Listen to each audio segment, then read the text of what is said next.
This is All India Radio. In the program Spotlight, now we bring you a discussion on India's voluntary national review at the UN Forum on Sustainable Development 2020. The participants are Ms. Sanyukta Samadar, Advisor SDGs, Niti Aayog, and AIR Special Correspondent Mattu JP Singh. All the countries must come together to convert the present COVID-19 situation into an opportunity for accelerating the progress towards achieving the Sustainable Development Goals, SDGs, and the targets.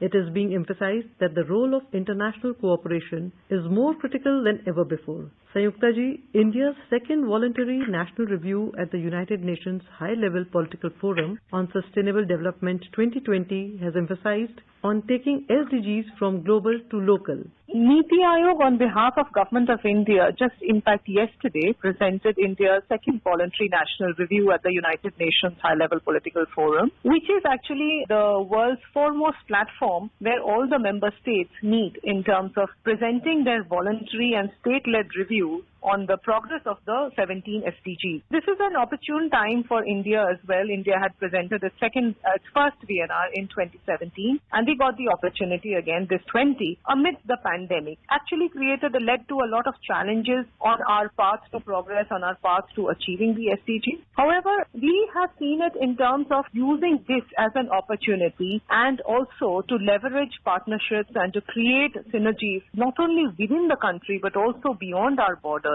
primarily to ascertain how these challenges can be met, not only through the government efforts, but going beyond the government reach by creating a whole of society approach. So just focusing on how we have curated this VNR process, I would like to highlight a few things here. So this entire VNR, the Voluntary National Review of India, this process has been led by Niti Aayog. The process entailed actually the last 8 months in which we have consulted not only governments and all the state governments and ministries and local governments, but also actually the business sector, business entities, because private sector, as you know, is one of the key contributors towards the SDGs. Apart from the businesses, we have also engaged with a multitude of civil society organizations. So these groups have come together in terms of consultations, and they have raised several issues which find place in our VNR report. So we also released the VNR report, which is titled Decade of Action, taking SDGs from global to local. In fact, yesterday itself actually resonates with what Honorable Prime Minister said of being vocal for local and creating an Atmanirbhar Bharat, which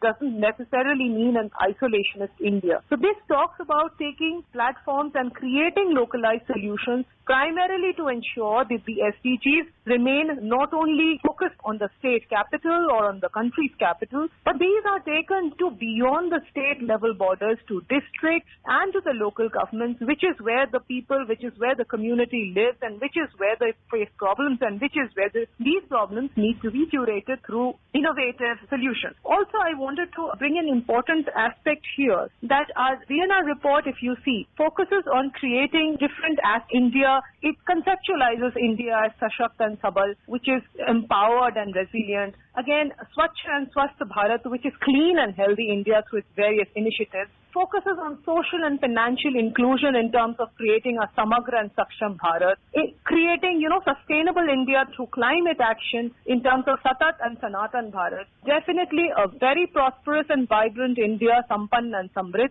and final, the Atmanirbhar Bharat. So we've brought out all these issues as to how India has progressed in terms of, creating this image of India as I just portrayed from the last review which India had in 2017 and now in 2020. So what has been the progress? This has been one of the key aspects of our report. So creating an SDG framework for the entire country it will not be a one size which fits all. And that is where we've developed the entire SDG localization model, which we also showcased to the United Nations. And this is this is championed through creating the adoption, implementation and monitoring framework for the SDGs by customizing it to the regional specificities of different states and different regions. India has improved its composite score from 57 in 2018 to 60 in the Sustainable Development Goals Index 2019-20. And this has been also achieved due to better works in water, sanitation, affordable and clean energy and industry, innovation and infrastructure. So how do you view our global engagement at platforms such as International Solar Alliance?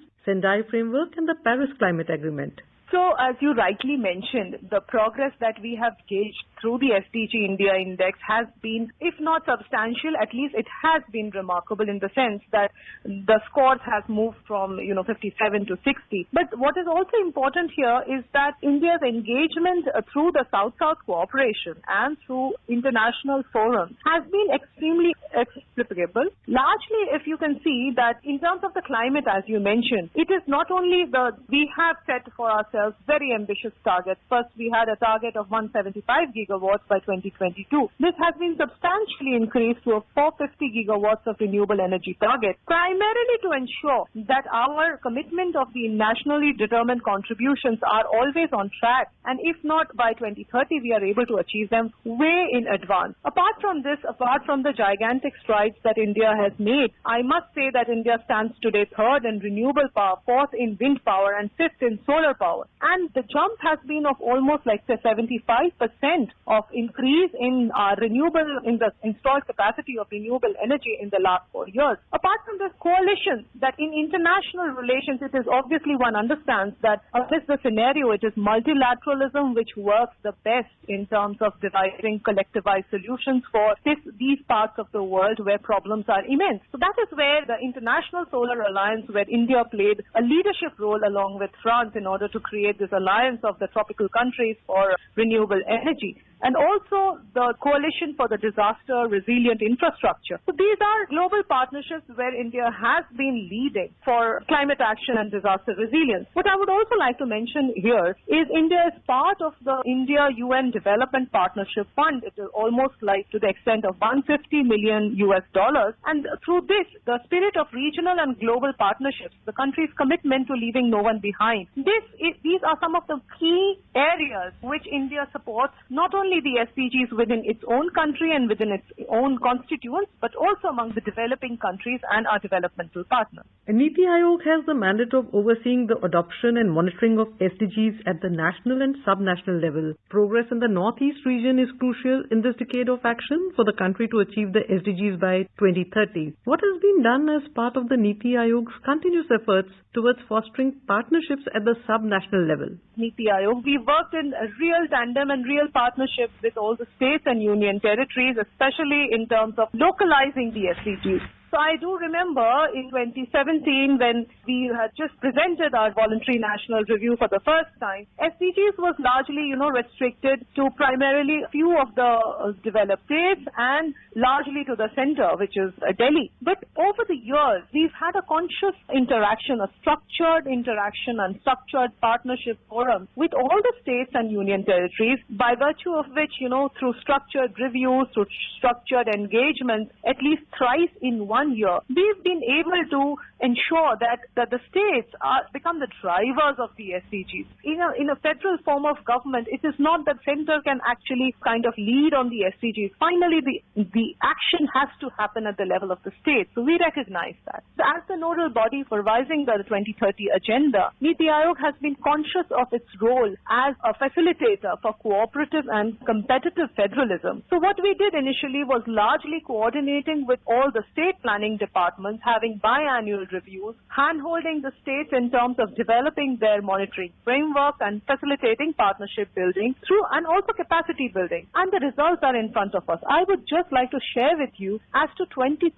states have already prepared their SDG vision roadmaps for their states, which are in different names like SDG vision documents or SDG action plans. And 25 again states have mapped their SDG targets with their departments and are also in the process of aligning the budget allocation with SDG, which is a stupendous success for a country with so much of diversity. Again, thematic groups have been formed in the states for dealing with different sectors of SDGs. So you can understand the kind of engagement, the kind of commitment that the states have in the course of the last 2 years have shown towards aligning their review mechanisms, to aligning their implementation systems towards the SDGs. I believe this is largely a result of the results the SDG India Index has been showing up since 2018, and it has become an annual affair. So the SDG India Index, I believe, and we have to admit, has played a very strong role in terms of pushing the states, in terms of enabling the states not only to focus on SDGs,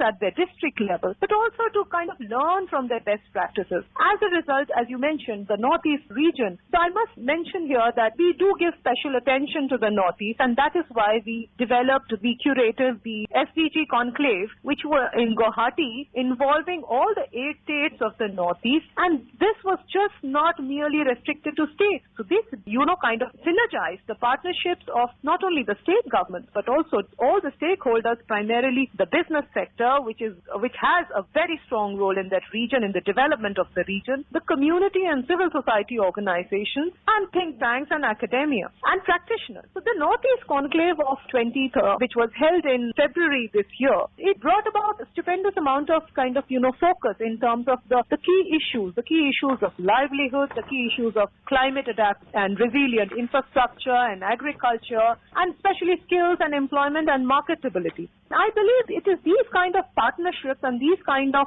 synergies that we build across the states and between the states and the business sector, between the states and the international and the donor organizations and the philanthropy. These partnerships actually go a long way in terms of actually improving the results in the field and in delivering better outcomes so that these SDG targets can be achieved on time. Yes, we have been talking about the India Voluntary National Review 2020 report, and as we see that this report is a comprehensive account of the adoption and implementation of the 2030 agenda in India. So apart from presenting a review of the progress on the 17 SDGs, your report also discusses at length about the policy and enabling environment. And in this regard, I would also like to point out, as you had just mentioned, that this year a paradigm shift has been taken place in terms of embodying a whole of society approach in letter and spirit. So what consultation process was followed by NITI Aayog in this regard? The VNR processes are it is encouraged that the VNR process is not merely restricted to the government, because it is finally not a government report, it is finally implies it is the country's report. And we cannot have a country's report unless we are in a constant engagement, unless we consult and we engage and we build partnerships with the different communities, with the different stakeholders who are residing in the country. So we took up a conscious decision right in the beginning when we were thinking, that was October last year, when we were thinking of how do we want our VNR to look like. Do we want it to look like a government representation, or do we want it to look like a complete country's representation? That is the time whole of the society approach was kind of conceptualized, in which we identified 13 population groups and that is why these 13 population groups were identified, and over 1,000 CSOs, community organizations, who have been engaging with these groups and belong to these groups and also are working in this sector. All these community organizations were invited, and then regional consultations were conducted across the country over a span of